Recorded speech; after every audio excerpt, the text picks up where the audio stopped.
सुप्रभात। बाबा कहते हैं, मेरे प्यारे बच्चे, किस तरह के विचारों में तुम पढ़ रहे हो और कितने मंत्रों को तुम पढ़ना चाहते हो और जानना चाहते हो।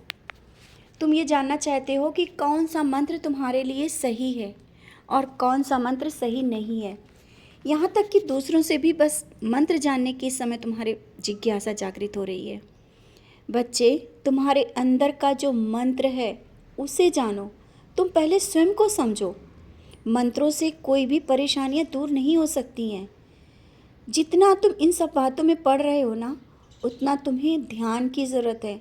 आंख बंद करके या आंखें खोलकर मेरी नज़रों में देखो और बस अपने मन को शांत कर लो। सबसे बड़ा मंत्र यही है कि अपने जो तुम्हारा मन चंचल हो रहा है कुछ दिनों से ना, उस मन को स्थिरता की ज़रूरत है, शांत होने की ज़रूरत है। जब तक मन शांत नहीं होगा, तरह तरह के विचार आएंगे, मंत्रों का कोई असर नहीं होगा। तो ये ज्योतिष मंत्र और किस तरह का मंत्र करें, कितनी देर तक करें, बहुत जिज्ञासा है। मैं बता रहा हूँ ना, पहले अपने मन को शांत करो। आंख बंद करके कुछ देर के लिए अपने अंदर के जो मंत्र हैं उन्हें पहचानो। देखना सब कुछ सही लगेगा, तुम्हारा मन शांत लगेगा। और जो तुम अभी विचारों में आ रहे हो ना कि कहीं कौन सा उपाय मिल जाए जिससे परेशानी मेरी सही हो जाए, क्या उपाय परेशानी को सही कर सकते हैं? बिल्कुल भी नहीं। कोई भी उपाय, जिस तरह से तुम तरह तरह के उपाय करना चाहते हो और कर भी रहे हो, दुआ ताबीज उपाय सब कुछ कर रहे हो, जिसमें तुम्हें और परेशानियां बढ़ती जा रही हैं। दुआ ताबीज ये सब चीज़ें उतनी कारगर नहीं होंगी जितना तुम्हारे मन को सकारात्मक रखने से चीज़ें सही हो जाएंगी। और तरह तरह के उपाय करने से चीज़ें बिगड़ने लगती हैं। इन सब बातों से बचो। और लोग तुम्हारा फ़ायदा भी उठा रहे हैं। इस तरह से जितना तुम पढ़ते जाओगे, लोग तुम्हारा फ़ायदा उठाते जाएंगे।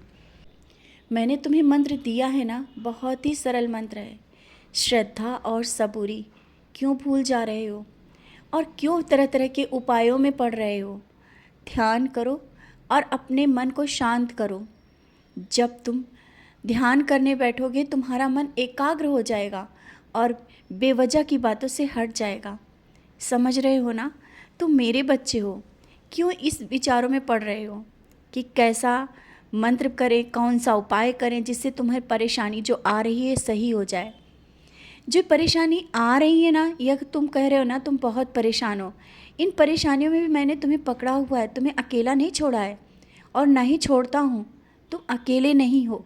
हाँ, कर्मों के जो फल हैं उन्हें तो काटना ही पड़ता है, तुम्हें अच्छे से पता है। सच्चरित पढ़ते हो, उसमें भी पढ़ा है तुमने और जानते हो, फिर भी तुम परेशान हो। इन विचारों से जब तक तुम बाहर नहीं निकलोगे, तुम्हारी परेशानियां ऐसे ही बढ़ती जा रही हैं। अपने इन विचारों से बाहर निकलो, उपायों से बाहर निकलो और बहुत कुछ अच्छा भी होगा और हो भी रहा है। जब तुम मेरे पास आए हो तो क्या तुम्हें मैं खाली जाने दूंगा? या तुम्हारा और मेरा रिश्ता क्या इसी जन्म का है? नहीं, मेरा और तुम्हारा रिश्ता जन्मों जन्मों का है। और आज जिस तरह से तुम मेरे सामने बैठ करके अपनी बातें कहते हो, मैं सुन रहा हूँ बच्चे, हर एक बात सुन रहा हूँ। मैं तुम्हें अपने होने का एहसास भी दे रहा हूँ, लेकिन तुम नहीं समझ पा रहे हो क्योंकि तुम बाहरी विचारों में व्यस्त हो। और हाँ, किसी का लगाव और किसी का प्यार तुम्हारी कमजोरी बन रहा है। इस कमजोरी से भी तुम्हें बाहर निकलना है, क्योंकि तुम क्या हो और क्या थे ये देखो। और जब तुम इन बातों को देख लोगे ना कि इतना लगाव और इतना अपनापन ठीक है, लेकिन अति से ज़्यादा कोई चीज़ अच्छी नहीं होती है। तुम्हें स्वयं को पहचानना है, ना कि उन विचारों में खो जाना, ना किसी के लिए खुद को भी खो जाना है। तुम अपने विचारों को भी भूल जा रहे हो, सिर्फ किसके लिए? उस लगाव के लिए, उस अपनेपन के लिए। अपनापन ठीक है, लेकिन तुम्हारा भी अस्तित्व है, तुम भी कुछ हो, तुम्हारे भी कुछ विचार हैं। इतना विचारों में मत खो कि खुद को भी पहचान ना पाओ। इतना अपनापन मत लाओ कि अपने जो तुम्हारे विचार हैं सत्य की राह पे तुम चलना चाहते हो और सब सही गलत समझते हो, फिर भी किसी अपने के लिए उस रास्ते से हट जाते हो और विचार करते भी हो कि हमने गलत किया, तो उस गलती को अब सुधार लो, उन विचारों से बाहर आओ।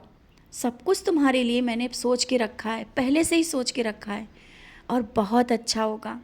तुम्हारे जीवन में कोई कमी नहीं आने दूंगा। बस तुम्हें समझने और संभलने की ज़रूरत है। मन को शांत करो, आगे बढ़ो। खुशियाँ तुम्हारा इंतज़ार कर रही हैं।